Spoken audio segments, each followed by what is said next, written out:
and then we can just let the other council members join in as they come on. All right. We're all ready to get started. Having said that, City Clerk, are we good to get started? Yes, sir. We're good to go. All right. Good evening, everyone. I'd like to call the regular City Council meeting of Monday, April 19th, 2021, virtual. It is now 8:01 p.m. and we will begin with the Pledge of Allegiance. I pledge allegiance to the flag of the United States of America and to the republic for which it stands, one nation, under God, indivisible, with liberty and justice for all. Madam Clerk, for the record, would you certify that we do have a quorum? Yes, Mayor, we do have a quorum. We only have Councilmember Ndebumadu and Harrison missing.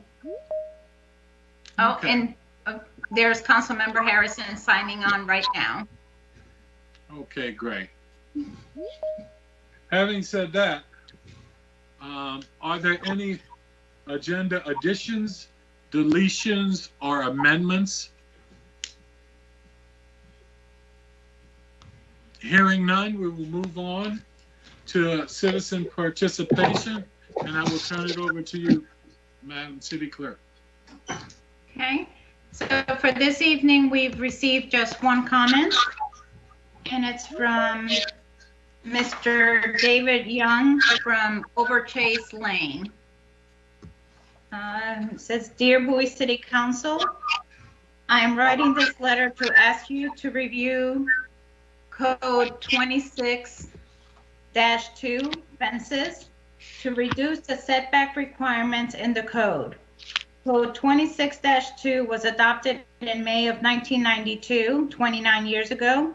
The main purpose of this code is the rapid, free, and unobstructed access to residents by emergency vehicles, personnel, and equipment.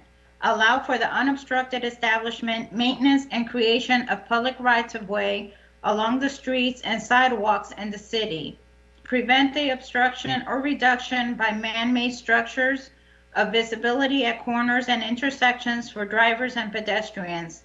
Add to the attractiveness and comfort of the residential district. Create a better home environment in the city. Preserve an area which is generally regarded by the public as pleasing to the eye, and preserve, improve, and project the general character of lands within the city and the improvements thereon. My wife, Karen Young, and myself purchased a property at 15500 Overchase on June 2nd, 2020. Once we moved in, we decided to have a fence installed in our backyard. The purpose of the fence was for our grandkids and our 2 dogs. We were told that PG County permit needed to be pulled, as well as the approval of the HOA. We submitted to both and received approval from both. At that point, the fence company, All American Fences, installed the fence back in July of 2020. In February of 2021, we received a notice of violation from the city of Bowie for not pulling a permit. We presented the permits that we had, and at that time were told that we needed to pull a city permit. At that point, we gathered all of the required documentation that was needed to pull a city permit. Once we paid and submitted the application for the city permit, we were then told that we could not get a permit and that the fence would have to be moved because of a 15-foot setback requirement. Council members, the fence is in compliance with all of the requirements stated in the purpose of Code 26-2. The fence does not impede with access to the property or any property in case of an emergency. The right-of-way along the street and/or sidewalks, the visibility, and the corner stop sign, and it is pleasing to the eye. We have received compliments from our neighbors on the fence. I have attached pictures of the fence showing that it does not comply. The fence does stop at the back corner of the house on the street side. No one from PG County or the HOA told us that we needed to pull a city permit. PG County even referenced the Bowie Code. We have tried to do everything that we have been asked to do. If we move the fence back 15 feet, which is a lot of property, we will only have 2 to 4 feet off of the back corner of the house on that side. Also, it would be a financial burden on us at this time with the impact that COVID has made us on. So in closing, I am asking you to review Code 26-2 to reduce the setback requirements and allow us to keep our existing fence, please. I appreciate your time and considering my request. And that's the only comment we have for this evening, Mayor.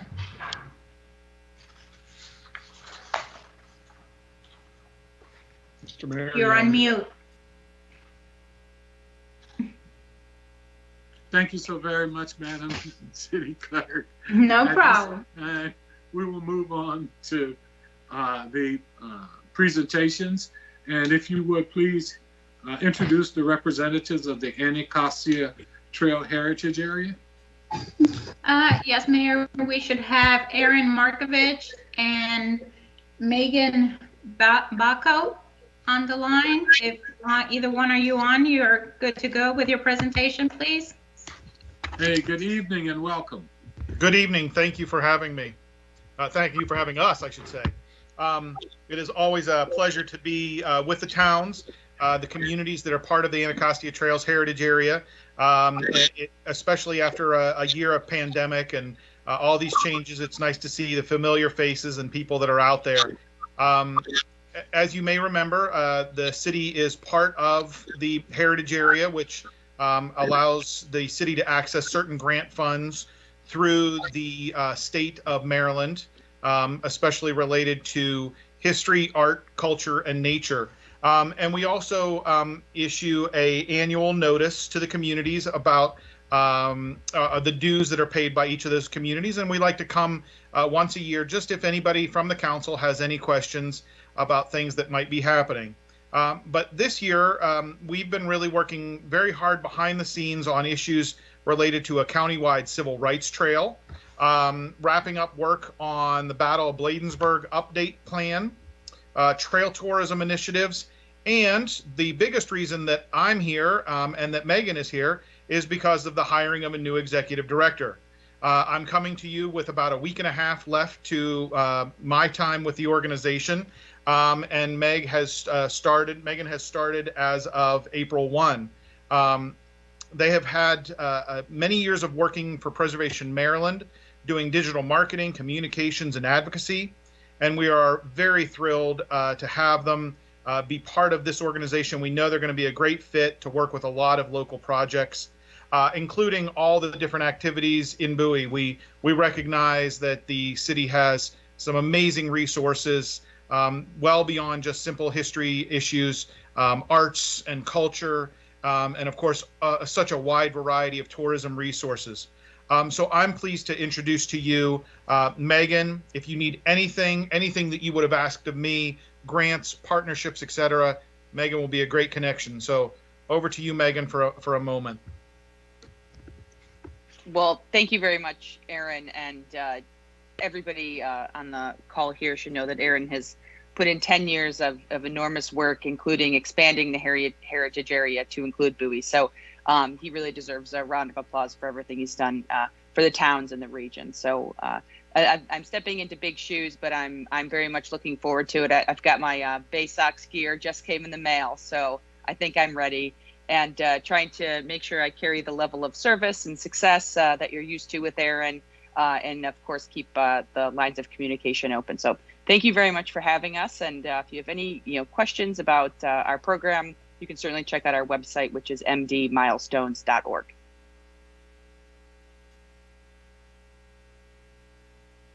Hey, thank you so very much, Aaron. I'd like to echo all the sentiments and thank you for your service. Thank you. Truly appreciated the city and as the council and all of us just want to thank you for all you've done. At this time, I don't know if any of the council members have any particular questions now. And if not, just thank you so much for being here this evening. And again, welcome, Megan. All right. Thank you. Actually, I have a. Thank you. Good night. Actually, a quick question before Oh, sure. before you guys go. We have the Jesuit property that runs along not the Anacostia. All of a sudden, I've lost my track of what Patuxent. Thank you very much. Mm-hmm. And you made mention of a civil rights trail. Is there some opportunity to work in that property into that sort of a motif? Yeah, absolutely. I think, definitely, Teams is such a different thing for me. I don't know, Megan, if there's an opportunity to drop an email in there, but certainly check out the website and get in contact with Megan and the rest of the staff. The Civil Rights Trail is something very much in formation, but as you're thinking about, maybe there's intersections with natural resources along the river. There may be different opportunities there where maybe grant funding would work, even mini grants. There's probably a couple different things. So I think it would be a great thing to reach out to staff and let's continue the conversation.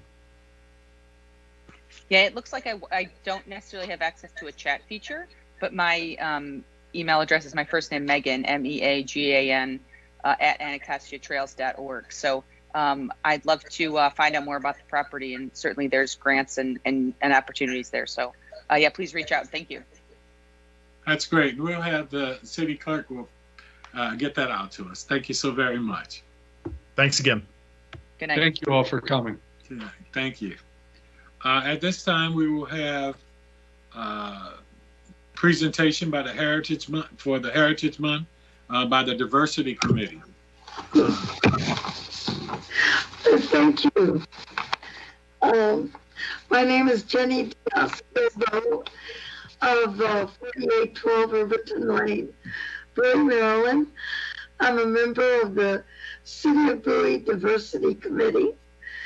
One of the programs we're involved with is to bring attention to the history and culture of diverse communities represented in the Heritage Month Guide.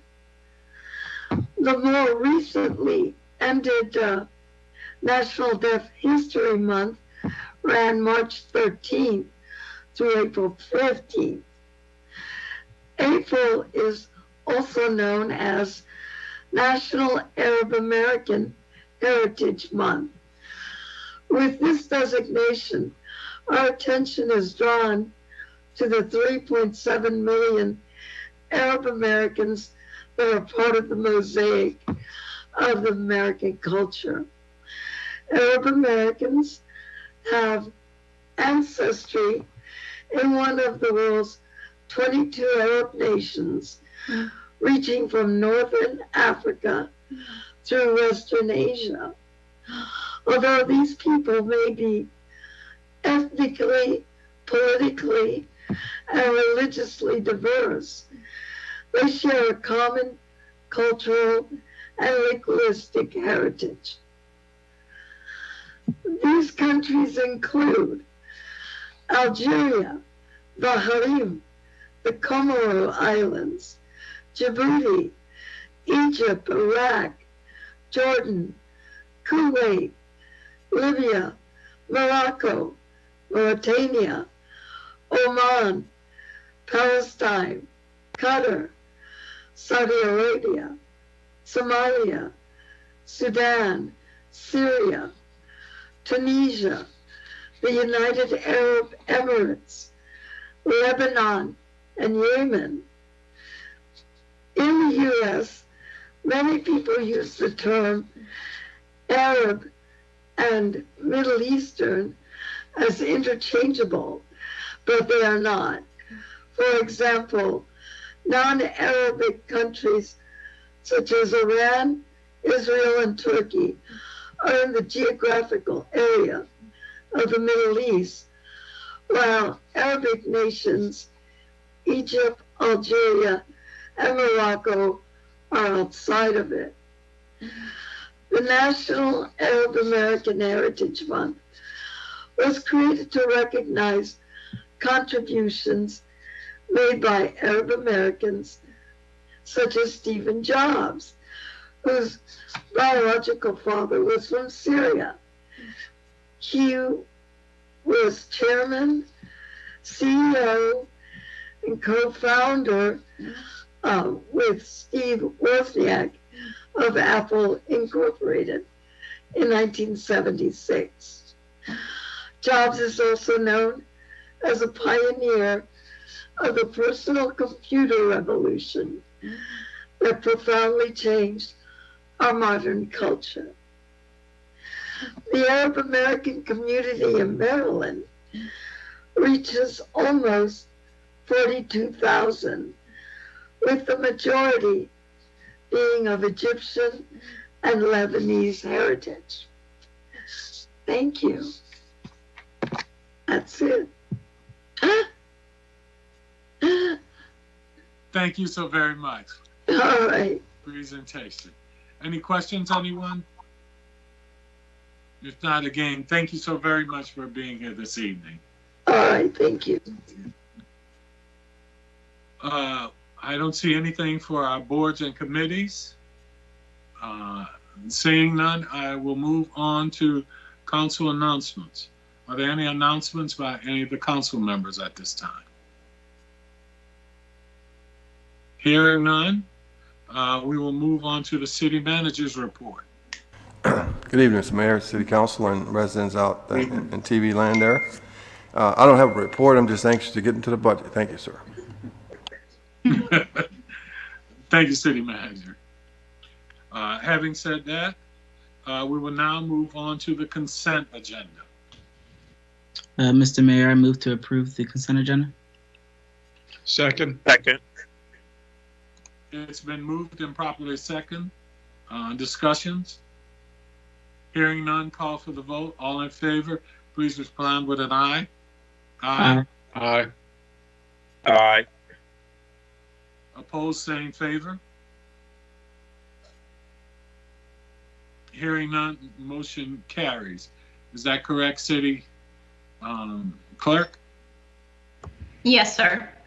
All right, thank you. We will now move on to new business.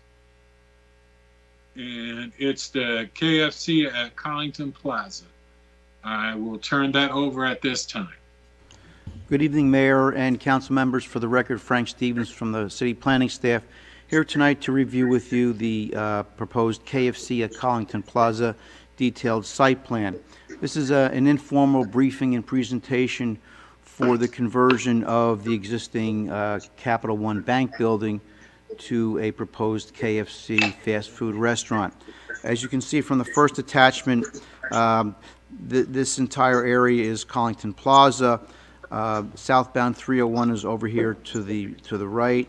The Collington Plaza Shopping Center is in this L-shaped configuration right here. The parking lot is here, and this boxed in area is the identification of the bank building with a kind of enlarged area showing a better picture of that. The property is zoned CSC, Commercial Shopping Center, where fast food restaurants are permitted use by right under the Prince George's County zoning ordinance. And under the ordinance, a detailed site plan is not required in the CSC zone, but under an annexation agreement the city has with the owner back in 1989, the city has the right to evaluate and make recommendations regarding site development plans on this parcel.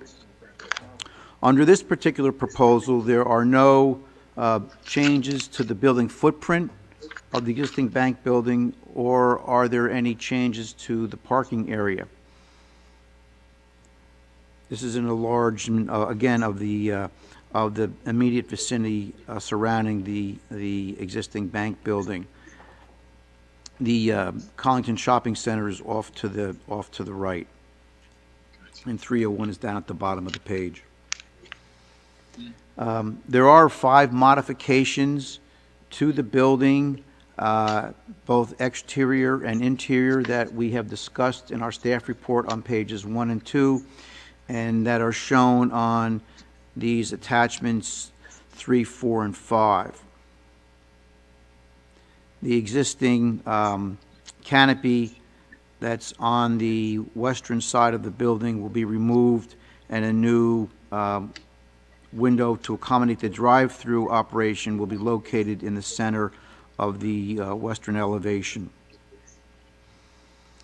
On this attachment, you can see the additional signage and proposed new door on the southern elevation and a window that's proposed to enclose an existing doorway.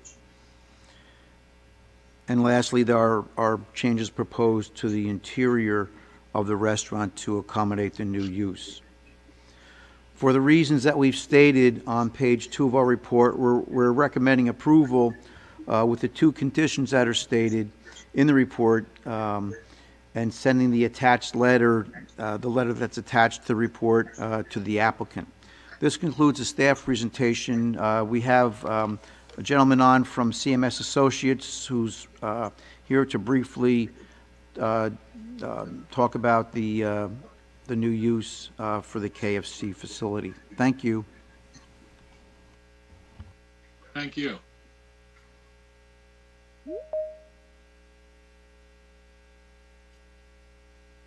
Is a gentleman there for comment?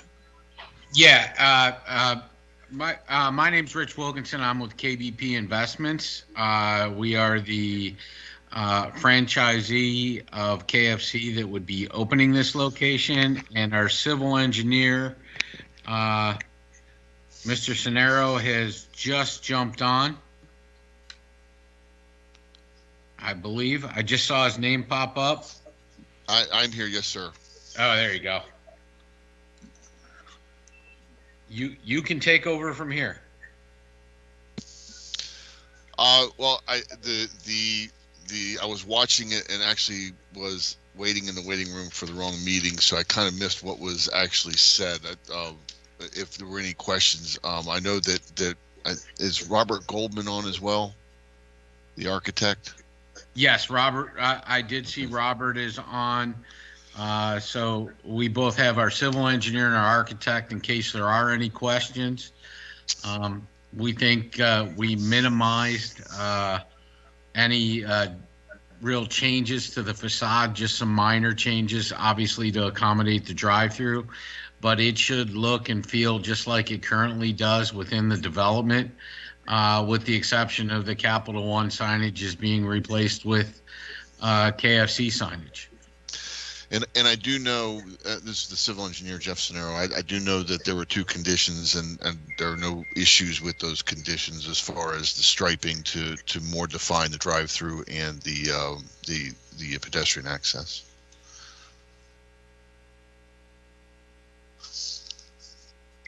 Okay. Is that all the comments we have at this time? If so, I will open it up for questions from council members. Are there any questions at this time? Yeah, Mr. Mayor, this is not really a question for the applicant, but more a general question, more a general statement for our residents and for our city staff. I know that we've been talking about economic development since we have gotten elected.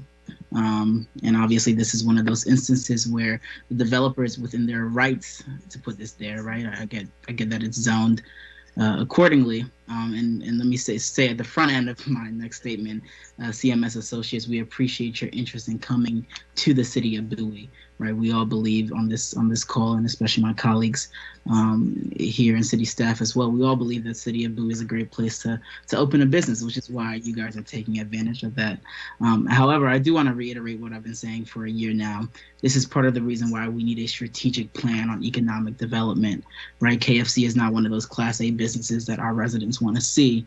And although we're interested in accepting and willing of their interest in the city of Bowie, this upcoming budget cycle, we need to address this seriously and head on. So again, thank you to CMS Associates for your interest in coming to the city of Bowie, but this is a larger issue, and you guys are just one of the many symptoms that we faced over the last couple of years. Thank you. Okay. Mr. Thank Mayor? you, Mayor Pro Tem. Councilman Dufour. Woolfley. Yes, so I looked at the proposal with significant interest, and I have one particular concern. That facility has been a bank for some time, and it doesn't generate nearly as much, or did not generate anywhere near as much traffic as I'd expect a successful franchise such as what you I'm sure anticipate to go into that location will generate.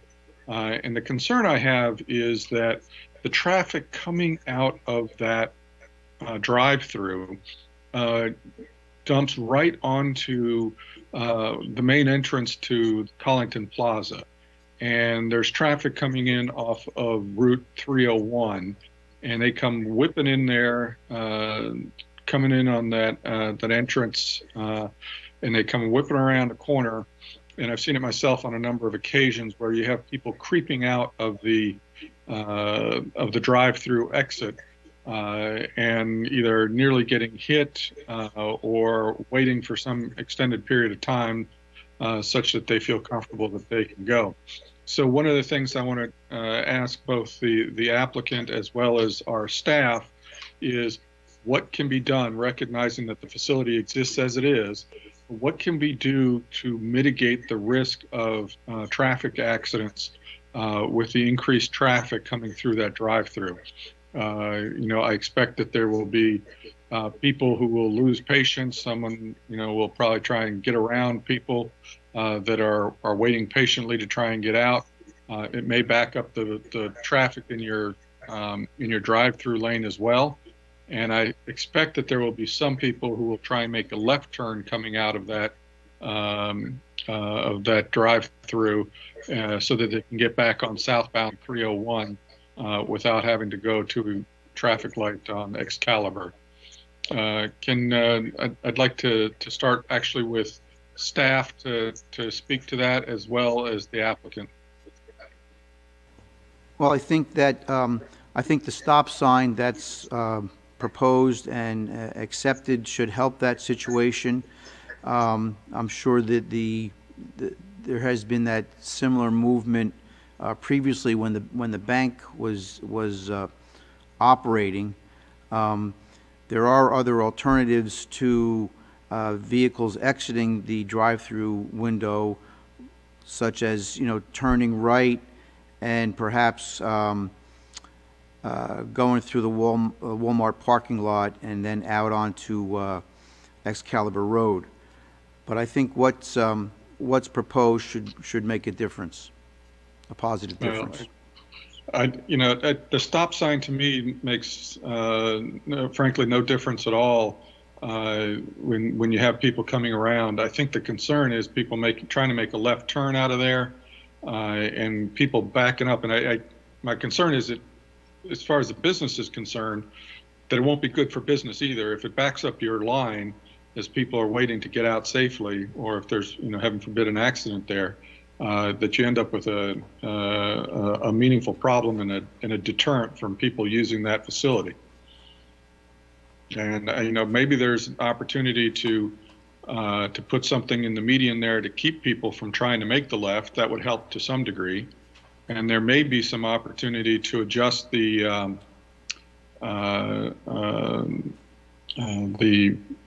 parking area there so that there's a little bit of turning space, because frankly it's hidden.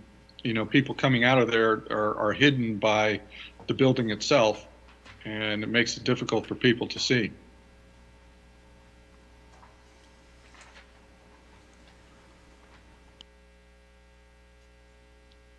Can the applicant speak to that?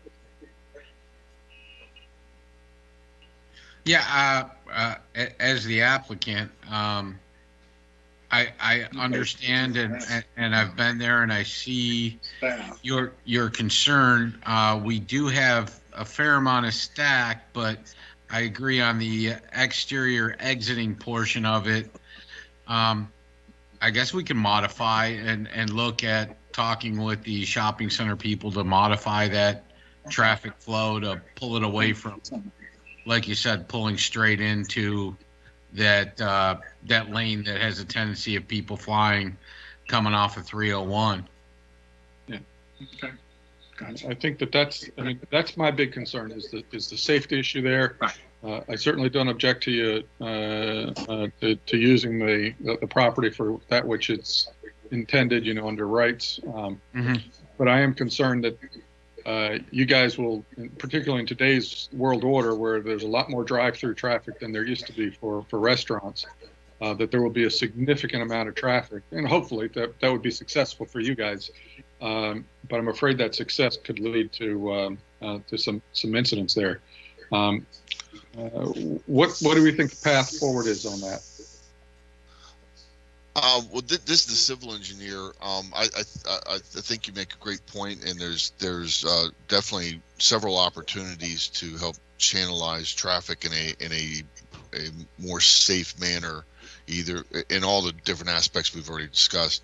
I would put it out that we would be very willing to work with staff to try to create something that would be safer than the existing situation of just maybe a stop sign or something, and whether it be just trying to eliminate the left-hand turn lane or going back into the parking lot or other things that will eliminate that movement that's a concern. Right. Thank you so very much. I think that's in everybody's best interest, certainly yours. Yes. If I could, at this time, I'd like to ask staff, is there a set date that this would be heard by the county council? Are we missing a date? Do we need to do anything at this time? Is there a set time, or can we review? No, sir, there's no date that would be missed. We can review this and work together with the applicant. Okay, thank you. All right, any other council members want any other questions? Yes, Mr. Mayor. Yes, Councilman Gardner, please go right ahead. Thank you, Mr. Mayor. This is to the applicant. I wanted to echo the concerns of those of Councilmember Woolfley. The traffic is a bit of a concern that we definitely need to address and work to finding some sort of resolution. However, on the other side of the coin, I also like the idea that we are repurposing an existing building, taking a vacant building off of our inventory. It is concerning to see so many vacant retail outlets, former banks within our community, as well as some of the other types of retail and former restaurants. As you know, when things open back up post-COVID, we're going to find a number of retail establishments vacant as a result of just the bad economy. So I think this is a good step in the right direction, that we are working towards filling some of the vacancies that we have currently in the city of Bowie. The traffic is definitely a concern that that our colleague, Councilmember Woolfley, mentioned. I support that. We definitely need to address that. And secondly, again, I could support this in any project that comes into the city that repurpose an existing building. Thank you, Mr. Mayor. Hey, thank you, Councilman. Any other comments or questions from any of the council members? Mr. Mayor? Yes. I just have a quick question.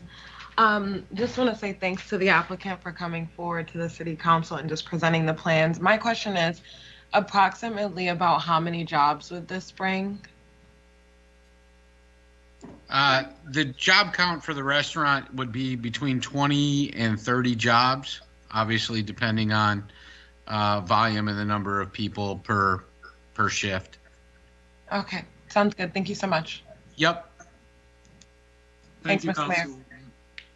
Thank you. Any other questions from any of the other council members? Hearing none, I think the applicant and staff will have an opportunity to go back, take a look at some of the recommendations that were made this evening. And I look forward to hearing back from you soon. And again, thank you so very much. As several of the council members have said, I think there are also very good points. We have to worry about safety. That's our main concern for our citizens as well. But we also need to make sure that the quality the businesses that are here. And I think we really understand that job creation and repurposing are also very important. So thank you to you for coming and for selecting to talk with us about the city of Bowie. And we look forward to hearing back from you. Okay, thank you for your time. Thank you very much. This evening. Very much appreciated. Thank you, and thank you, staff.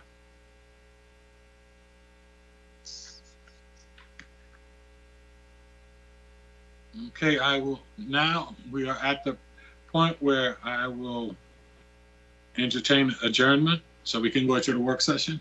Robert Goldman. Mr. Mayor, I'd like to make a motion that we adjourn and convene in work session for budget. Second. Second. Moved and properly second. All in favor, please respond with an aye. Aye. Aye. Aye. Aye. Hey, thank you all so very, very much.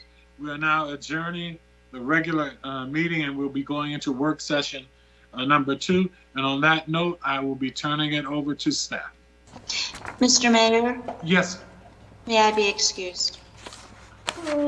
What? We'll miss you. That's so lovely. I'll be thinking about you. Thank you so much, City Attorney. Unless there's some major objection, I see why not. Thank you so very much. Thank you. Bye. Okay. Good evening, Mr. Mayor. Good evening. City Council. Welcome to our budget session, work session number 2. This evening we're scheduled to take on Public Works Department, the Water and Sewer, CIP, and afterwards, and also we'll discuss some non-departmentals, and then we'll wrap it up for the evening. And we'll start with the Public Works Department, and on page 134 of the proposed budget. And I'll proceed if we don't have any issues here. Go right ahead. So we'll start on 134, which is the administration of the Public Works Department. And please note that Mr. Stephanos, Ms. Deputy Hong, and other members are there, and Byron's out there in virtual world. They're waiting to answer questions also. This division is the hub of the public works services, of all the services rendered to the city and its residents under the direction of the Public Works Director, who is Mr. Stephanos. The areas of responsibility for this department include solid waste collection, recycling, equipment maintenance, street maintenance, capital project management, water filtration, wastewater treatment, and all related services for these divisions. This division is also responsible for the management of the mosquito control program. So if we take a quick look, the objectives for that department for 21. One thing there, we're going to create a GIS map for all the stormwater conveyance by the end of this fiscal year. The project is on schedule to be completed. That was A. B, improve the Public Works Department's records management procedures to include the use of the electronic file storage where appropriate. That's also scheduled, was scheduled to be completed in 2021. We're going to continue that objective since it's upgoing but very important. We're going to create electronic storage. For example, they're creating electronic storage for stormwater maintenance, management and development files and other files that are in paper, sitting in boxes in one place or another. If you look at the workload and performance indicators, compare 21 to 22, there isn't much of a difference between one year and the other. Reasonable stability, even though we did have the COVID-19 situation. Public Works was one of those departments where everybody was basically essential, so things just moved on. The objectives for fiscal year 2022 to improve the Public Works records management, we just mentioned that before. That's a continuation, and they're going to implement a newly acquired assets management software to help standardize work, and they want to complete that by 30 June of 2022. An example would be catalog and keep a record of how often we repaired, when a street light's been repaired, so we don't, if we know that we have if we have shoddy workmanship or a structural problem or a problem with the something other than something simple on a street light, we can know that, because otherwise we have thousands of street lights and we have to be able to maintain the record. This is just one example of that. There's one significant, other than the 0.2 FTE permit specialist that's mentioned down there in the significant changes. There'll be another change of an employee, an FTE, which is the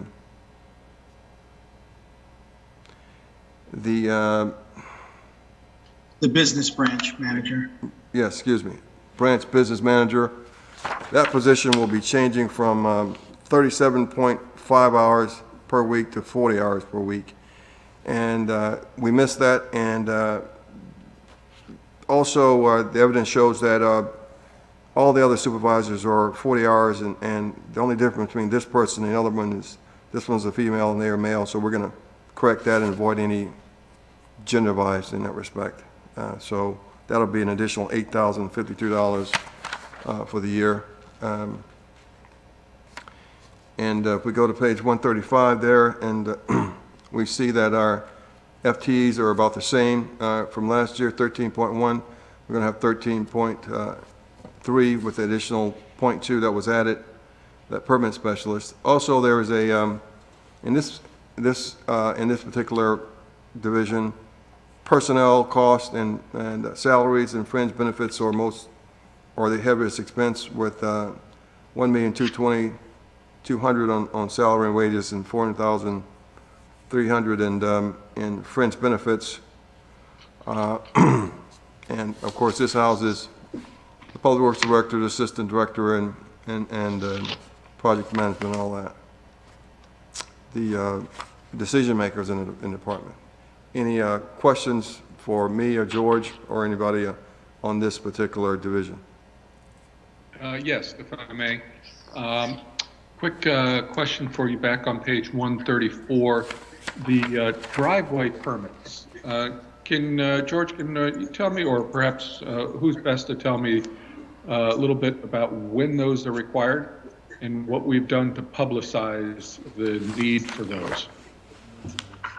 So what we're talking about in the public works arena is a driveway entrance, a residential driveway entrance permit. That's required if a resident wants to modify what most people call the apron, right? That's the piece of concrete that's between the street and your driveway, that raises you up to your driveway. That piece of concrete is actually in the public right of way. It's actually maintained by the city. So we require a permit to do modifications to it, because we inspect to make sure it's built correctly in accordance with the standard, and then we take over maintenance of it from there. How it's, any work on a driveway actually requires a county permit, and then also a city permit. And oftentimes what happens is someone applies for a city permit and then they're notified, hey, you're also planning to do work in the right of way. You need to go get a permit from Public Works. So the only way where that I know that is published is on our webpage. We have, a page devoted to, to permits, and it's explained there. Okay, thank you. I just know that our commenter this evening for public participation was grousing, and it sounded like they weren't familiar with the requirements. So I do think we probably ought to, I know I've made mention of this, and I suspect someone's already working on it, but I think it's important to bring that to light for our constituents, so that they don't find themselves in a world of hurt after they've laid the asphalt or put up the fence. Let's see, also MS4 inspections that we have. Where are we inspecting? I thought the MS4 was all of our infrastructure.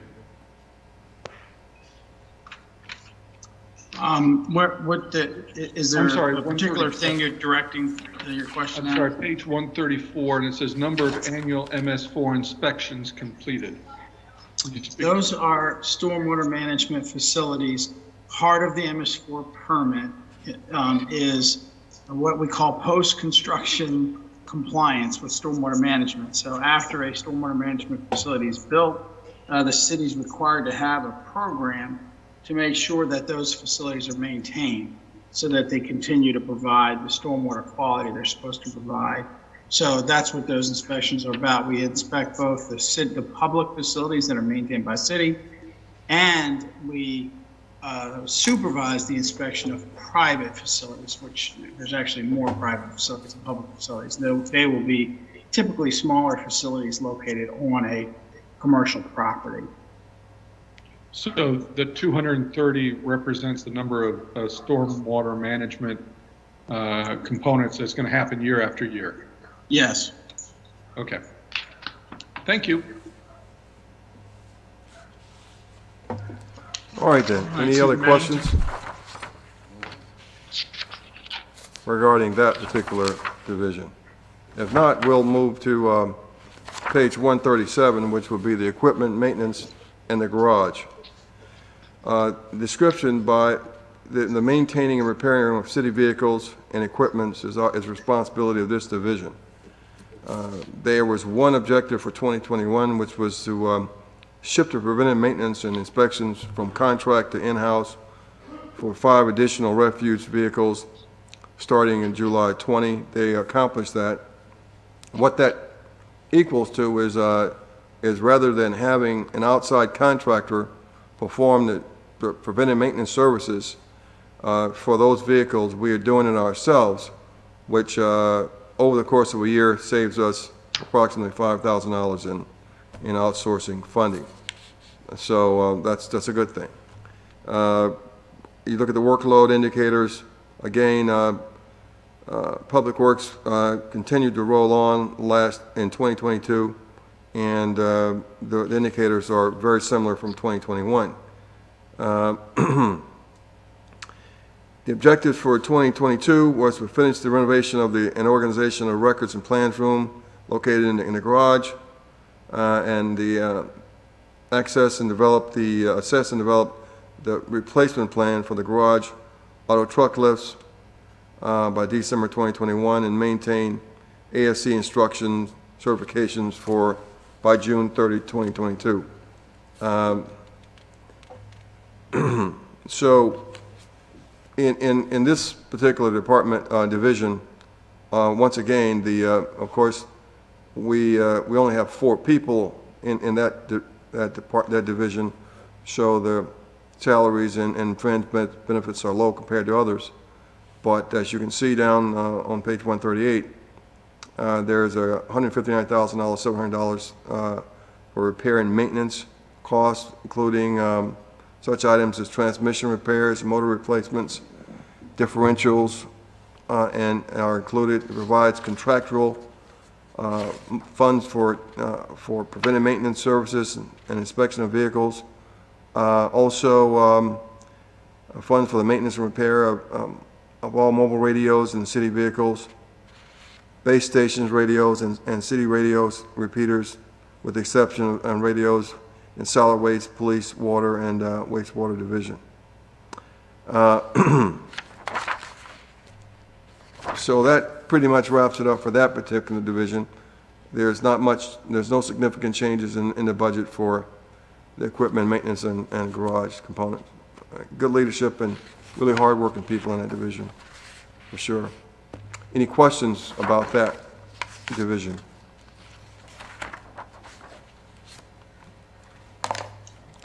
If not, we'll proceed to page 140, which is the solid waste division. Of course, it's a lot bigger, and the collection and disposal of city solid waste is this division's responsibility. Regular weekly residential collections include household refuge twice a week, household mixed recycling, and yard waste. The division also collects from residents by appointment metal and tire for recycling, funds also provide for the disposal and composting of other debris generated in the city, including annual leaf collection and storm debris. An objective that they had in 2021 was to develop a regular schedule for recurring recycling events for Bowie residents by December 31, 2020. Those events included paper shredding, electronics, and other recyclable materials. This objective was not able to be obtained because of COVID-19 pandemic rules, which required canceling gatherings, and so we're going to try to reestablish this in the fiscal year 2022 objectives, considering that if we're permitted to by the pandemic restrictions. So hopefully, and with everybody's vaccinated, things we'll be able to do more. And to that end, I'd like to just drop down to the lower side of 140, and shows the one objective there is to develop a regular schedule of recurrent recycling events. Now, we were able to accomplish some shredding and electronic turn-ins and events, but not on the quarterly regular stage category the way we plan to. There are some significant changes to the solid waste budget, and if you look at the bottom paragraph there, it is the intent to add 0.2 of an FTE in the solid waste collector, which is grade Y106, with April the 1st as the start date, and an additional 0.2 of an FTC in solid waste driver, grade Y108, the same date. That will cost $14,000, and the collector would cost $13,000. In addition of a 0.2 of an FTE for a solid waste collector driver, Y108, with the same start date, costing $14,856. This is in anticipation of the housing and people starting to live in South Lake. Of course, if we assess in March or February of next year that the housing partner of that particular corporation has not built the houses and people aren't living there, then we won't implement this. But we're planning, assuming that they will be on schedule, that we'll have to start servicing that area in April of next year. And of course, once that happens, then in the following year, there'll be 3 additional people added to the solid waste division to support that. Understood. If you move to page 141, we'll talk a bit about, you see, if you look at currently there are 55.6 people that are going to be in the solid waste division, arguably the largest division in the city. Also, they bear the mantra of being essential employees, and I must say that during this pandemic, over the last 15 months, the honorable men and women of our solid waste division have performed above the best and seamlessly during the course of this pandemic in delivering service to our residents without incident.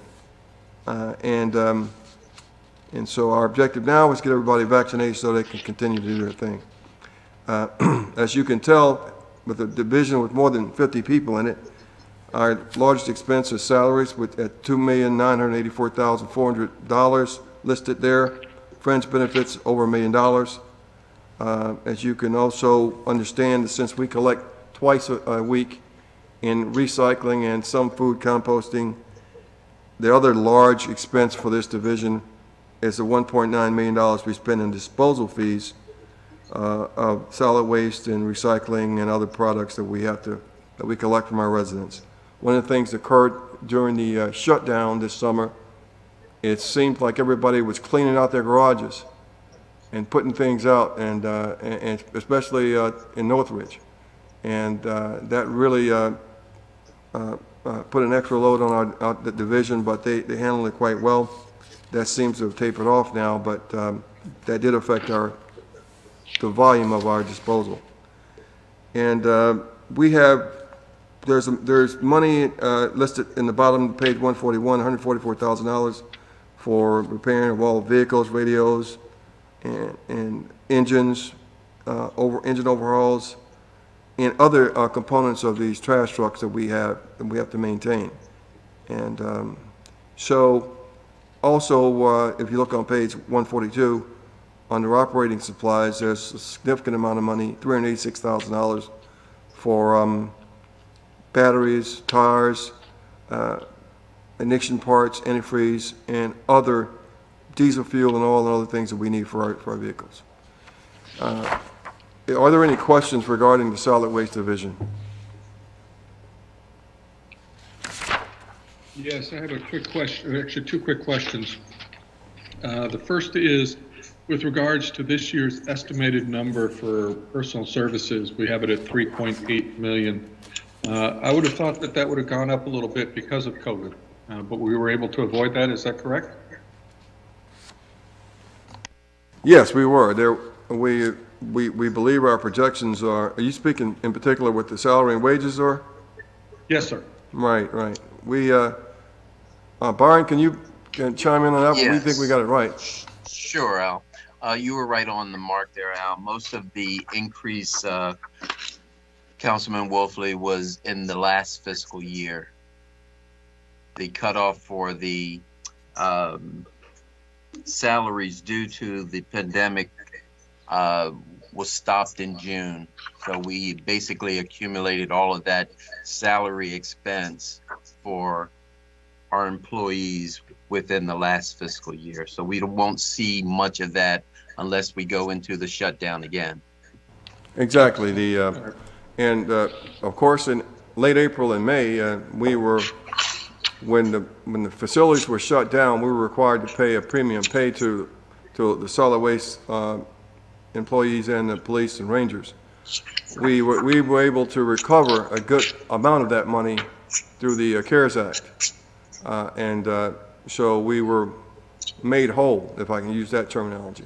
And we don't project that that will occur, even though I will tell you that I was down talking to the solid waste troops a couple of days ago, encouraging as many of them as I could to get them vaccinated. Several of them asked about the premium pay and when it was coming back, and I told them I don't think so unless there's some shutdown, and I just don't see that with the vaccination program. All right, very good. And thank you very much. And another thing is compost pilot. Where do we stand on that? Our compost pilot, we have an existing compost pilot that has been underway for a few years. It is just over 200 voluntary participants in that program. We have not advanced a larger pilot that we had envisioned doing late last summer, which would have been a short-term pilot to test using a trash truck to collect commingled yard waste and food scraps. So currently we collect food scraps by themselves, and we just use a pickup truck with a whole bunch of bins in it. If we were ever to, advance a citywide program, we'd obviously need to be using trash trucks. The county has worked with us and told us they would accept commingled yard waste with food scraps, and we wanted to test that collection. We haven't done it. Obviously, we had some other challenges this year. That's why we didn't do it. Sure. So we're trying to figure out when we can try that pilot. It would probably be like a 60-day pilot. And we would want to test a single-day collection for trash during that pilot as well. So it would be, a process we would propose doing choosing a neighborhood. We were actually interested in the B section because it's the right size, and just lands on the right days, honestly. But that pilot, what we would like to do, and certainly I'll brief the council before we were ever to kick it off, but we were thinking about doing is, 1 day a week trash, 1 day a week commingled yard waste plus food scraps, and 1 day a week recycling, and see how that went, collect feedback, and let you know. All right. Okay, thank you. Then one final item, which is more just a comment, which is to echo the comments that the city manager made. We have heard wonderful things about the hard work that the staff has done in your area, George, in the solid waste management area in particular, with all the difficulties, the turmoils, the waiting for a vaccine, dealing with outbreaks and all that kind of thing. You guys have really pulled through and took care of this on a day-to-day basis. So, please extend our gratitude to all of those involved. And I know that involved at some point in time people who were unaccustomed to the rigors of jumping on a truck and running out there and helping out. So thanks to them as well. But there's also the gratitude to the guys who just do it and the ladies that do it just every day. So thank you very much. Thank you. I'll pass it on. City Manager. Yes, sir. Thank you. Great. We'll move to page 143, and we'll talk about the Streets Division. The responsibilities of this division include all street and sidewalk maintenance, as well as street and traffic signs, posts, snow removal, and ice control on the 193 miles of streets that are in the city. The objectives for 2021, one of them was is street sign replacement. This objective is 50% complete and on schedule to be finished by June the 30th, 2021. Also, they're going to continue the sidewalk repair program to address sidewalks in worse condition by June 30, 2021. It's less than 10% complete. The contract work that normally begins in July began in late October. Funds are in place, and we anticipate that the goal will be accomplished by June 30, 2021. Of course, you all know there's a certain season for paving. Warm weather is what you have to have, of course. C, the implementation of computerized management system for street crews by using a work order system. This is an internal operation that they've completed, and it's going to make them more efficient and take advantage of automation in that respect. If you look at the performance indicators, you'll see that that with the exceptions of linear feet of curb placing, compared to 2021, we have a ways to go, but we're still on course, and we still got some paving and curb repair that we can do in this particular year. And the objectives for 2022, we're going to be implementing the live use of the electronic snowboard, which is the management of George. What is that one again now? Sorry, it's an electronic whiteboard, if you will, that right, exactly. The division uses to track snow and ice clearing. Great, thank you. That was a little loss of space there.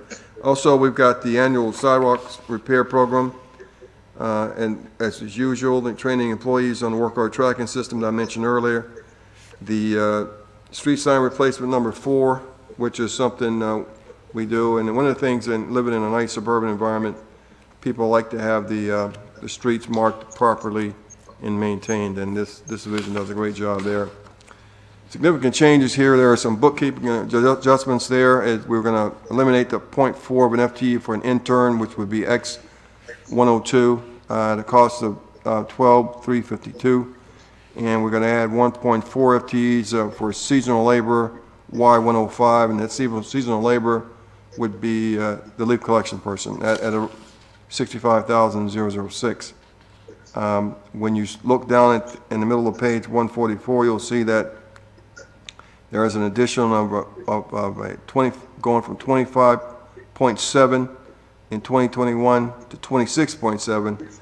The movements equal 1 FTE increase over the time.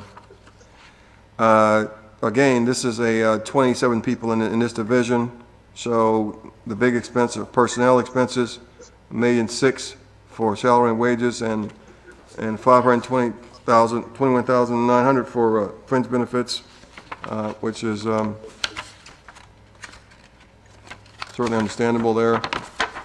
Also, if you go to page 145, you'll see that $1,165,500 is for street lighting, cleaning, and relamping. And if you look down here, just below that, major expense is the street resurfacing. We talked about that a bit last week, and we broke down that $1,007,000 is for asphalt resurfacing proper, $120,000 for the Northridge pavers, which, you know, great neighborhood, I got to tell you. $136,000 for designs and complete street redesigns, and $100,000 for consulting and work to help us manage this really large operation. So, any questions about the streets division and its budget? I'll chime in again. It's getting to be a regular habit. Apologize. Actually, this is just a thank you. Thanks for helping with the street sign, getting that fixed on the Babbitt Lane. And what's truly commendable is that you managed to get it fixed on Google as well. So kudos to you. The people in the neighborhood are very, very, very appreciative of having their fully named, properly spelled street back in good order. So thank you. You're welcome. So then, if there are no other questions about that, we'll move over to Stormwater Management Division, which, as you all know, was recently moved from the Community Services Department, Parks and Grounds, to Public Works last year. We have this division provides stormwater facility management to the city stormwater systems. Services to be provided include cleaning and mowing grass, drainage areas, and the division also provides services to the special tax districts. One of the objectives for 2021 was to establish a contract to streamline vegetation control and maintenance for all cities' stormwater ponds, and it's been set up for weed and algae control of all stormwater ponds and in need of service. B would be to provide training and maintenance of crews on the maintenance of environmental site design, ESD, stormwater management practices by June 30, 2021. Due to COVID, staff training for the maintenance of the ESD practice will be moved to 2022. C, update stormwater work order database to reflect accurate site and work performance information by June 30, 2021. All the stormwater management site list and work records associated with the list have been updated. So we're generally on track except for B there, and it's been moved down to an objective 1 for 2022. Also, we're going to fully adopt and train the staff on the Beehive work management system, which is an asset management system for planning and progress tracking and reporting by June 30, 2022. Establish dam maintenance and inspection log for dams on the MDE environmental inventory by June 30, 2022. There are no significant budget changes in this division. If you move to page 147, you'll see there are 7.7 FTEs in that division. $400,000, $408,000 in salary, $128,000 in fringe benefits are big expenses. There's a large expense of $72,000 for repair and maintenance of existing stormwater management facilities, outfalls, drainage areas, and such. And a significant amount, $20,500 for necessary materials such as grass seed, native trees, shrubs, and other things to maintain the stormwater management, stormwater venues. If you look at page 148 there, you'll see that 148 through 150, there is a listing and and objectives of each of the special tax districts that we discussed last week, I believe. The special tax districts, of course, we set aside money every year for the dredging that's required in the out years, and primarily what the Stormwater Management Division is doing with these particular stormwater management structures is maintaining them by grass cutting and keeping them looking good, and until we have to dredge or take some significant stormwater action. So I'll pause for a moment to ask if there are any questions regarding the Stormwater Management Division or the Stormwater Management Special Tax District actions associated with them. Council members, any questions? No, Mr. Mayor. So Byron, should we be going to Page 170. 170? Okay. Good evening, Mayor and Council. This is Byron Matthews, the Finance Director. I'm going to be sharing with you the revenue and expenditure summary for the Water and Sewer Fund. The City of Bowie's Water and Sewer Fund system provides services in the following sections of the city, which is comprised of less than 40% of the households. I'm not sure if we're showing that page on the Not yet. on the screen. If someone can bring up page There 170. it is. It's up now, Byron. Okay, thank you. We have about 18 sections which are covered under the Water and Sewer Division. That services about 7,900 customers. About 97% of them are residential customers. Further down at the bottom of the page, we talk about the rate history for the water and sewer services. This year that we are requesting a 5% increase in the rates. This will allow us to maintain services. If we turn to page 171, we have a graph that shows the rates from FY12 to FY22. And that's kind of just a history so you can understand where the rates are. I had my staff look at WSSC's rates in relationship to the average quarterly billing. Our rates in this proposal are $13.84 in the proposal. WSSC rates are $13.35. So I think we're competitive, even though, you know, we're a small system and we're unable to grow that system. I don't think that our rates that we're charging our customers are out of line with our competitors. In the middle, excuse me. Pardon me for a quick question on that issue. When you looked at the WSSC, did you include front footage fees? Or? No, we're just looking at the water and sewer rate. They have a different tier and different charges that they charge their residents as their customers as well as so do we. So the comparison was just strictly based on the rate for water and sewer and not the ancillary charges that are billed.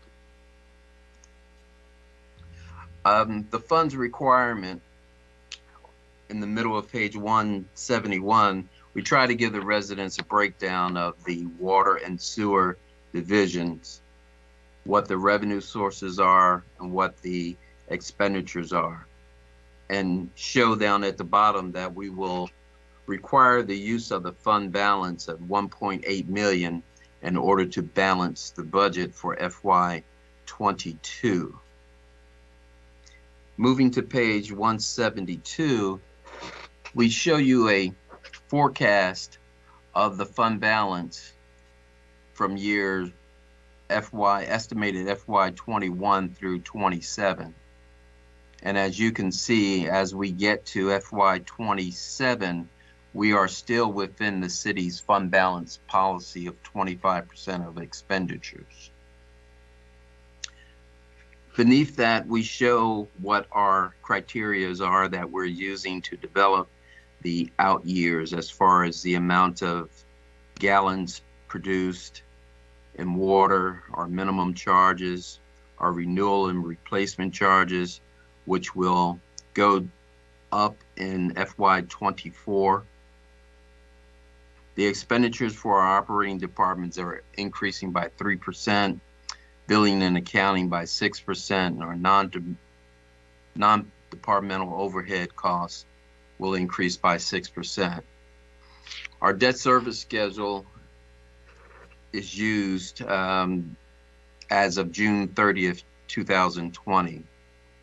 The schedule also includes $3.9 million for water pipe and water main replacement. In our original projection, Council, we thought that we would have to take a loan to facilitate the first phase of the water replacement. But due to the renewal and replacement program that we put in place about 4 years ago, we were able to collect enough revenue from that to fully fund the first phase of the water replacement program. So I think our residents will be happy with that without having to carry debt for 20 years on that particular project.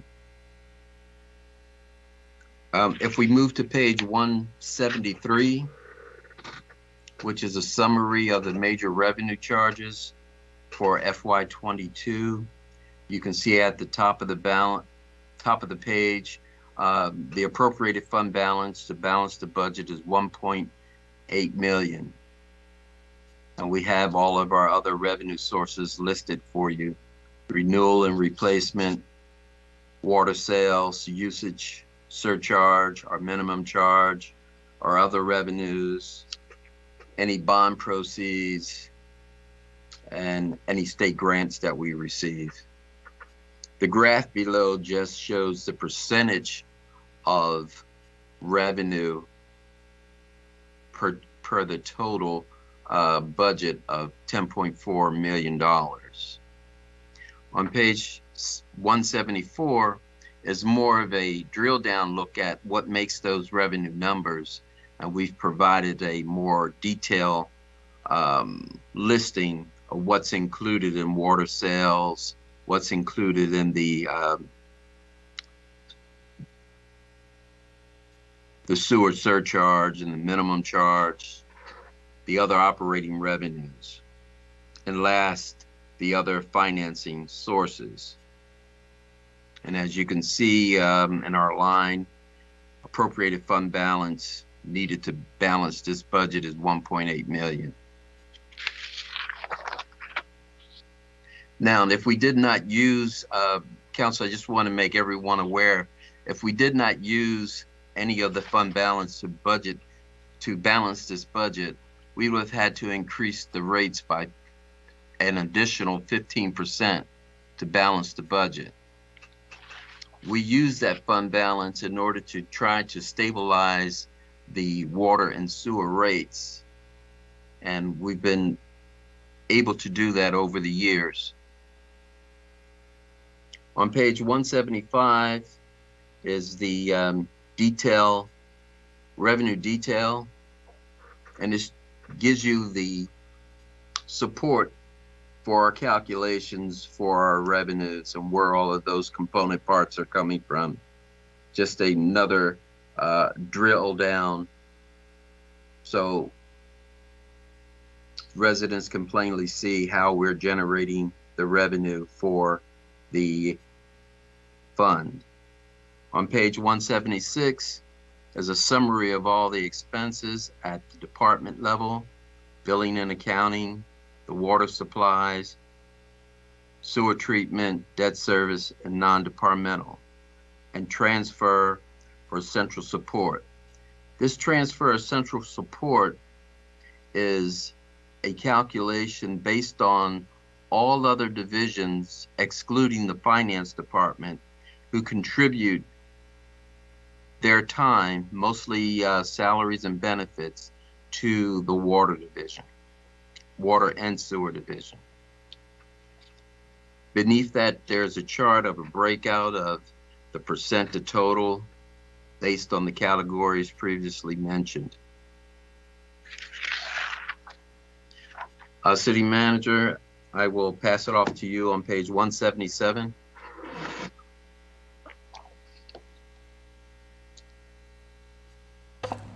Thank you, Byron. We'll talk a bit about billing and accounting. This activity is carried out by the staff of the Finance Department, whose duties are so interrelated with the overall financial activity of the city that separate personnel assignments aren't practicable. The department is responsible for billing and collecting the accountability of all water and sewer charges, monitoring and controlling expense of appropriations, maintaining and forecasting cash positions, investing temporary idle funds, and providing for debt service requirements are continuous programs in the department. The objective, all of these objectives, of course, are previously, and we'll pick those up in the finance department when it's time for Byron to be on the hot seat there. But as you can see, if you're listing of the workload and performance indicators, you look at the number of water and sewer customers that they service, the number of water and sewer customers, both residential and commercial, the average quarterly residential water and sewer bill, and number of bills or late fee notices issued. This is the actual work that these people are doing. And so what happens is that when you look at,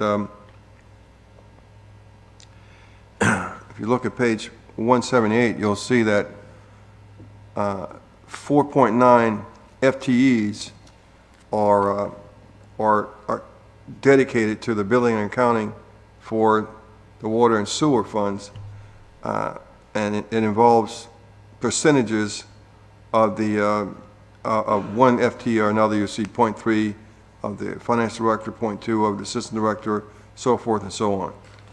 Of course, salaries are mathematically accounted for. $360,000 in salaries and $97,000 in fringe benefits go toward that. And of course, we professional services such as bank fees, armored car services, and transport and cash receipts to the tune of $114,500 associated with that particular situation. So, are there any questions regarding the billing and accounting? Okay, then, if there are, at that point, we'll continue with the water division on page 180. The water division is responsible for the production and purification of water supply for the city, which meets and exceeds all state and federal health standards. The water is fluoridated for health purposes, and the iron is removed by filtration, flocculation, aeration, sedimentation process. The cost of maintaining the water distribution system is included in this division. So these people, in layman's terms, they take it out of the ground and get it into the system. So the objectives for 2021 were to improve the planning, records management, and information tracking through acquiring and utilizing advanced technologies to achieve better process efficiency by June 30, 2021. The Beehive Asset Management Program installation will be completed by the end of FY 2021, which is June 30. B there, fully incorporate computerized maintenance and management system, CMMS, to plan, schedule, track, and manage routine and corrective maintenance work for the plant itself. the water plant in particular. The staff has been trained and is adapting to the computerized maintenance management system and adapting it into a daily operational maintenance activities. Major functions of the CMS program will be utilized by the end of FY 2021. C there to establish cross-connection program implementation plan by June 30, 2021. It will be completed on time. And also D there to exercise the water distribution system interconnections with WSSC to ensure preparedness for water emergencies are in place by June 30, 2021. There are 4 particular connections that we can have with WSSC for emergency purposes.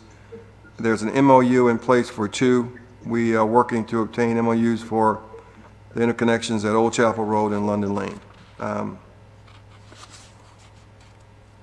And the workload indicators are listed below. The work didn't stop because of the pandemic, so we continue to provide service to the residents, as you can see with the amount of water that was taken out from the aquifers and distributed to the residents. On page 181, we've listed the objectives for 2022 to implement phase 2 of this SCADA design and construction for monitoring, control, and automation of the plant by June 30, 2022.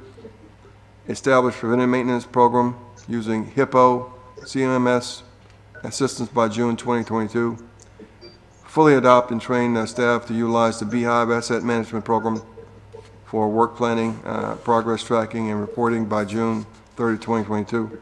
And develop documentation, establish the MOU that was mentioned earlier in the previous objective. There are 14.8 people in this division. And of course, these are skilled persons. Therefore, the salaries and benefits are going to be higher than most, and $1,073,000 in salaries and wages, $363,000 in fringe benefits, the $237,900 in purchase of gas, electricity, and telephone service for the plant, and cost to Miss Utilities for Miss Utility services are significant. Further down 182, we see $134,900 set aside for material supplies and minor equipment, including small valves, piping, wiring tubes, and various short life items. Includes hydrant replacement parts, meter parts, laboratory supplies, and other repairs installed and or replaced in the city system.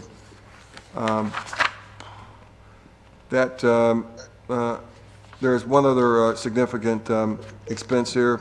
It's a capital outlay, which is an improvement to the system. I think that's also listed in CIP, then, George. And we'll get some detail there. Yes, that's correct. And we'll discuss that in detail there. But any questions about the water division? And it does, I mentioned earlier, it does include both it does include the distribution of the system associated with our water supply. All right, I don't hear any questions, City All right. Manager. All right, then I'll proceed to page 184, which is the wastewater system. This division is responsible for the collection and treatment of raw sewage. This sewage is treated and returned to the Patuxent River in full compliance with state and EPA permit standards. The cost of maintaining the sewer collecting system is included in this division. If you look at the objectives for 2021, we'll fully incorporate the computerized maintenance system that we mentioned earlier in the other division by June 30, 2021. The staff's been trained and adapted the system, and they expect to have it in operation and fully utilized by the end of this fiscal year. Improve work planning and record management and information tracking through acquiring and utilizing advanced technologies to achieve better process efficiencies by the 30th of June using a Beehive asset management system we talked about before. and they expect to have that completed. If you look just below that, the workload and performance indicators, you'll see that they're really consistent from last year, because, you know, the performance in these divisions wasn't really affected by COVID-19 other than the people themselves, and we had to manage them so we could avoid any catastrophic outbreaks, and George and his people did a good job there. Under objectives for 2022, implement phase 1 of SCADA design and construction for monitoring and control of automation of the wastewater treatment plant by June 30, 2022. Fully adopt and train staff on the Beehive Asset Management Program. Establish preventive maintenance program. I mentioned HIPAA and CMMS. And improve our utility files, records, and systems by June 30, 2022. If you go to page 185, there are 16.6 FTEs in this particular division. Again, these are, these are highly skilled people. So salaries are $1,233,800. Fringe benefits at $417,200. Contractual services, which we use a lot of those, $136,600. Repair and maintenance on page 186 is significant with $129,100, and capital outlay, we'll be discussing that, and when we get to the capital improvement projects, and $820,000. Also, there's on page 187, there is a significant $577,100,000 regarding the normal and unexpected emergency management, emergency repairs for equipment associated with the water system.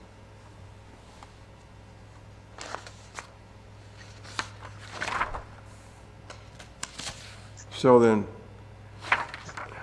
go to the CIP here.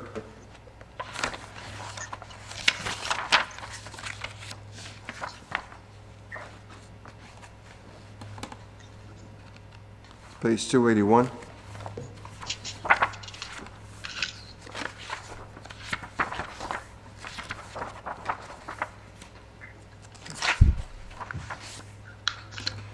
So we'll start on page 281, which is the water plant.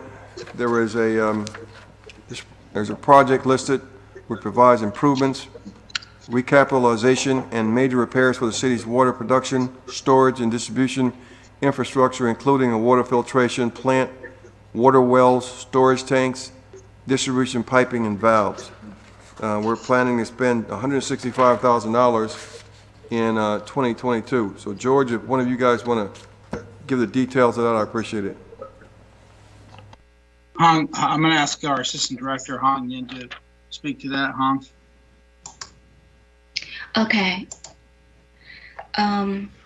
So going to page 282, that's CIP programming for water plant.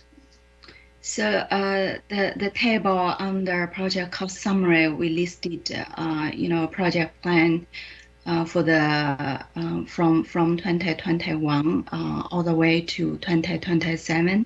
So these projects listed here are result from our comprehensive plant assessment done by our consultant KCI engineering company.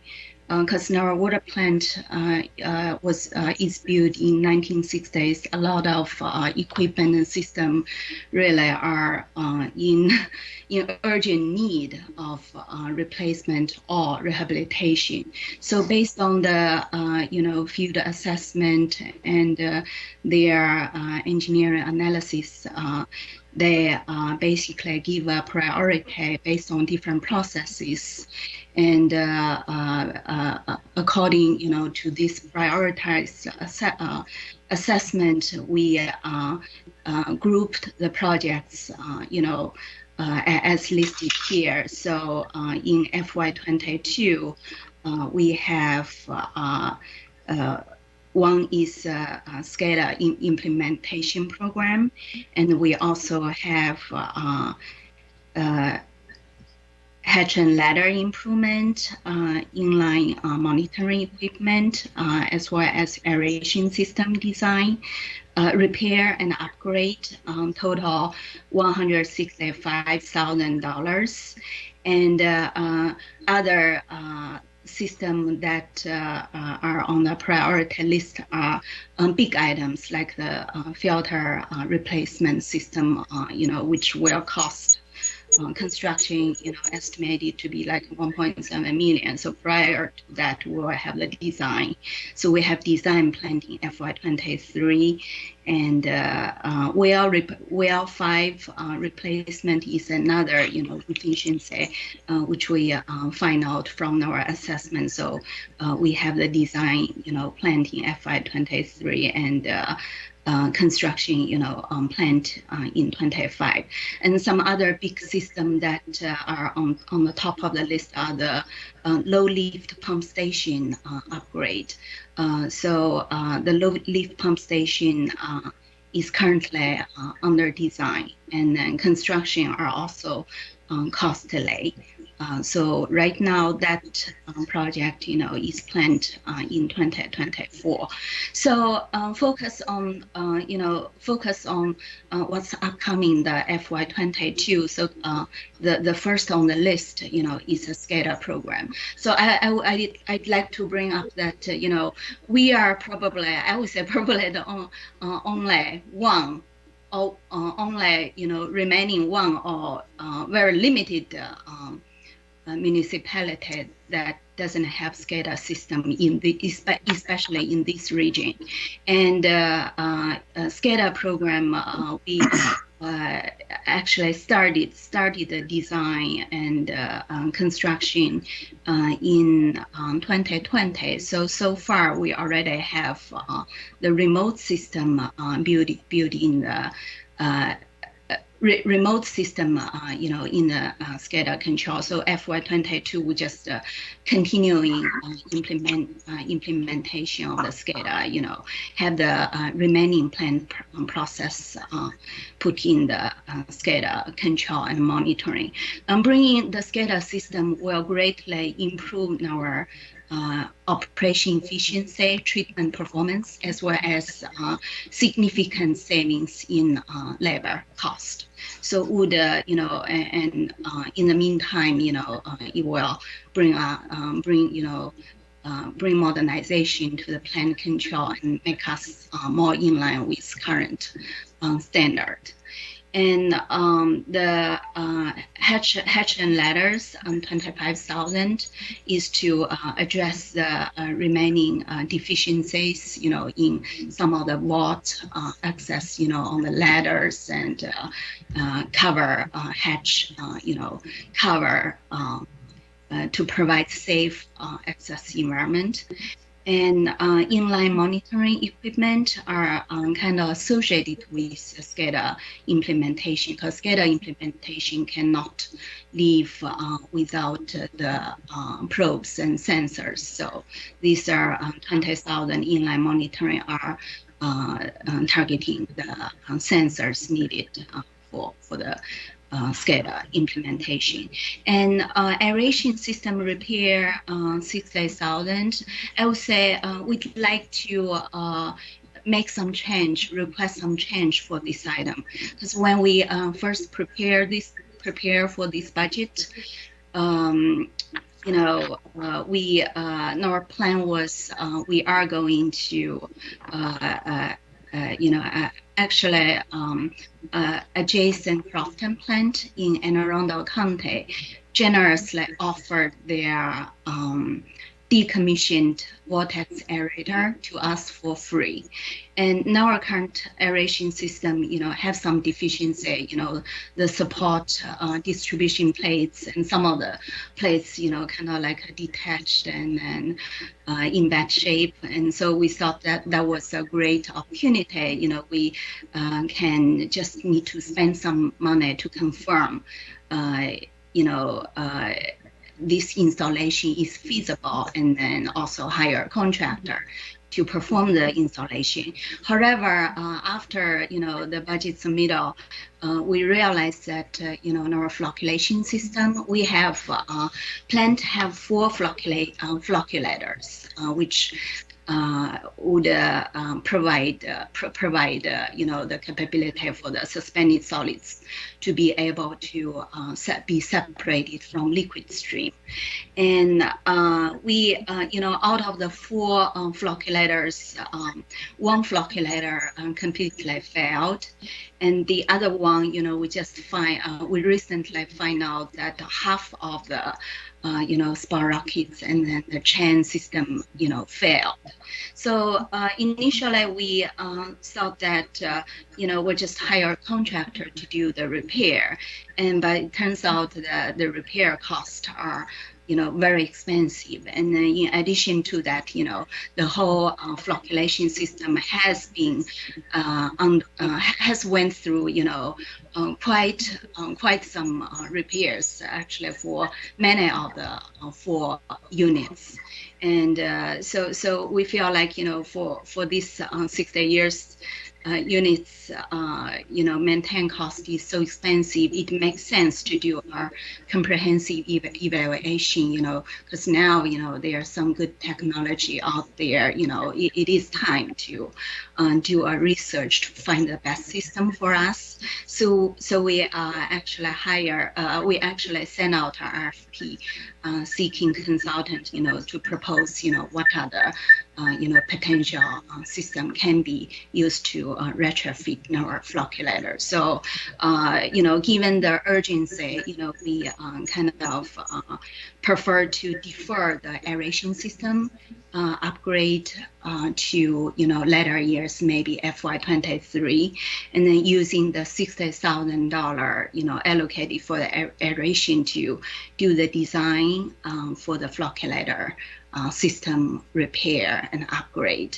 And then so FY22, we'd like to do the design for the flocculation system, and then maybe the following years we will propose budget for the construction for the flocculation. So that's one of the change that I'd like to bring up. And so, I'm talking about the whole water plant CIP program. And so I have kind of like I mentioned some of the big items. One is a low lift pump station system upgrade. And the other, big item is filter system. And well 5, well 6, actually, well 6 is the one that through our investigation, we find it failed. So we, that would be another, expensive replacement. So we are thinking about replace well 5 and make sure, well 5 which have a higher capacity, and make sure, it's in good condition. And then some other, miscellaneous system, that we put in our 6-year CIP plan, also includes like a system, chemical feed system, rehabilitation and automation, and sludge removal, recycle and removal system replacement, as well as our backup lime system rehabilitation. So that's pretty much the major scope for our CIP program for the water plant. Thank you, Dr. Yen. Anybody got any questions about the water plant CIP program? Yes, I do. Quick question on the wells. It's my understanding that we recently failed. Is that correct? Can you repeat the question? Your voice break, maybe because of the internet. Yeah. Sure. My understanding is that there was a well that failed recently. Is that separate from Is it in addition to well number 5, or is the well that failed well number 5? The well failed is actually number 6. And well 5 and well 6 are all in Fox Hill Park, but they are actually, taking water from different aquifer. And well 5 is, one of the wells that have higher capacity.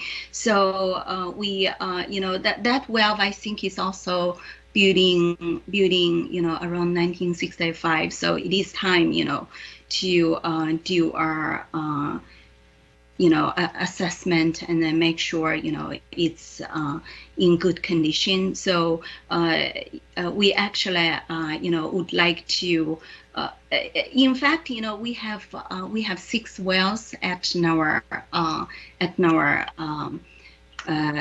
raw water, water supply system. So we, kind of propose that we will abandon well 6 in place, and instead we are focusing, to make sure, the remaining wells are in great condition. And well 5, because of its higher capacity, and then the iron content, is also pretty good. So we'd like to, spend the money and make sure well 5, will be, able to last another, 60 or 100 years. Great. Quick question then. And I think this is for Byron and maybe someone else as well. No pun intended. The funding for this, we recently had word that we will be receiving money for COVID, from the COVID relief money. And one of the stated uses is for infrastructure, and that includes water and sewer systems.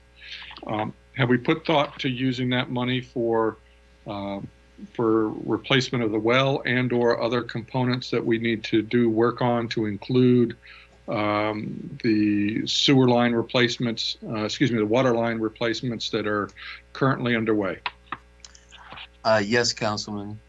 Staff has had that communication. We're still waiting to get the details of the program to find out what specifically will be allowed under the program. The information that we have received thus far is just so broad that we don't have the details as of yet.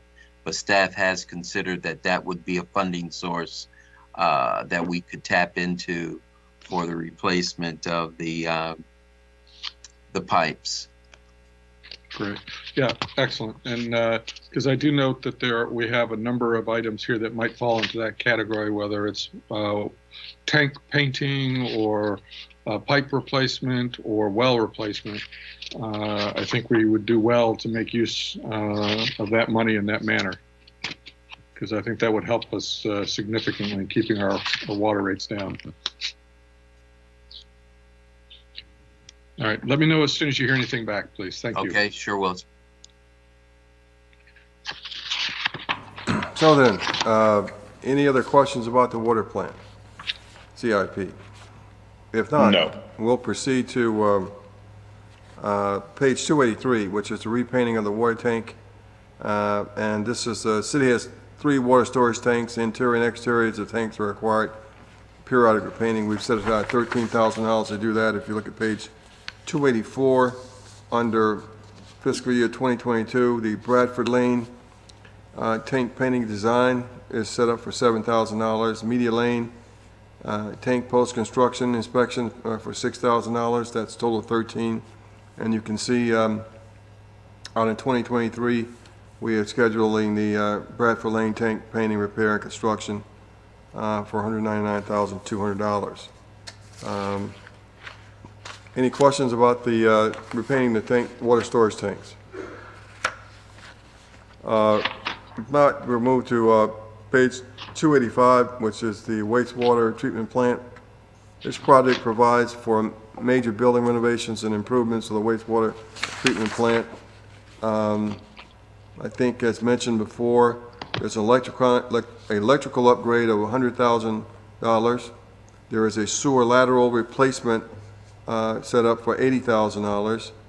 The WWTP skater implementation that Dr. Yin mentioned a moment ago, implementation for $250,000. The inline monitoring probes that was mentioned a moment ago was for $20,000. And pump replacement at pumping stations number 8 for $360,000 are scheduled in FY 2022, and a total cost of $820,000. Any questions regarding the wastewater treatment plant CIP project? None.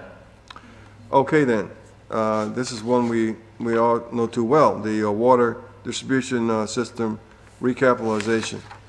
The city operates a public water utility that serves 7,900 customers, and the water distribution piping suffers from significant corrosion that has caused a degradation of the water quality and in some cases reduced the flow rates.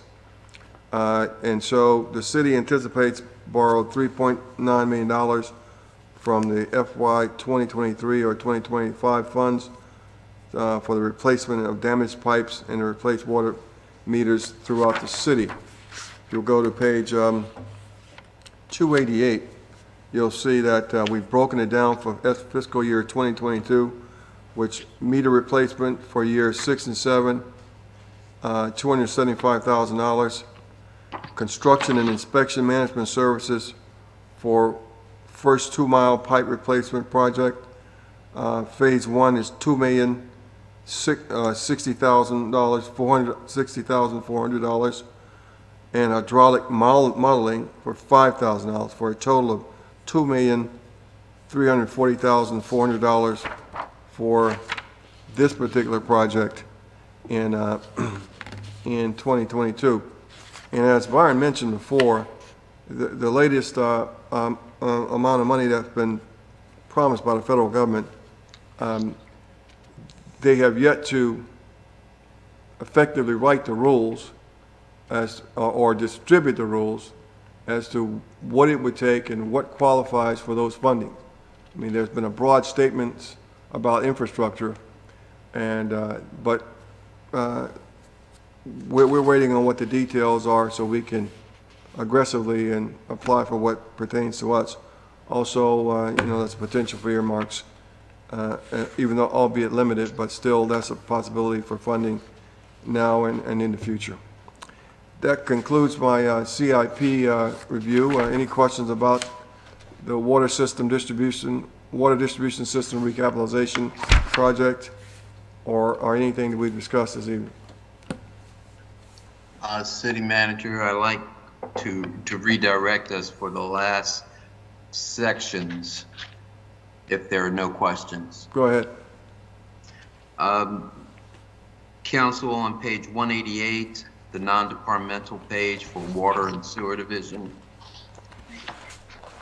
This budget section provides for expenditures which are not directly or exclusively associated with specific activities or divisions. It includes debt service, comprehensive insurance coverage, allowances for contingencies, and transfers of other funds. He told me to skip over it, so go ahead. The expenditure section for non-departmental, as you can see, we have that listed in broad categories: debt service, contractual services and other charges, and transfers to the general fund. You will notice that in the proposed FY22 budget, that debt service is down by $250,000 or so. That is because we this year completed paying for a state loan for the water and wastewater improvements. What we show now in our debt service is the remaining costs for the enhanced nutrient removal upgrade and the wastewater plant, which we received a loan to do some renovations to the building there. The next category is the contractual services. As I mentioned before, that covers the property and casualty insurance. And our other charges, we have a line item for incentive awards. Our reserve for contingency is $100,000 in this fund. We also have an additional reserve for personnel adjustments. They will include performance awards and personnel adjustments. And as mentioned earlier, the central support from all of the other departments, excluding finance, that is the impact of that $560,300. On page 189 shows the current debt schedule for the two remaining outstanding debts for this division. On page 190, we show a schedule of equipment replacement. We have 5 items listed in this schedule that are to be replaced in FY22. Vehicle number 402, which is a 2014 Ford pickup. Vehicle number 703, which is a 2009 International 4700 dump truck. The next item is in the equipment section. Item number 10464, a 300 kilowatt generator for Media Lane. Item 130408, which is a 400 kilowatt generator and switch for the wastewater treatment plant. And the last item is a root cutter for $14,000. That concludes the final section for water and sewer. I can answer any questions on those 2 pages if you have any.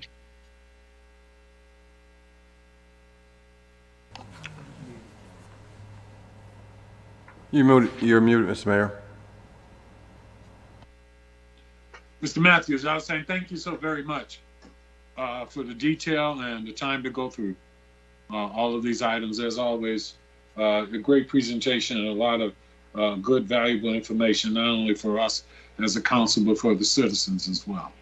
Thank you, Thank you for that. I don't have any questions at this time.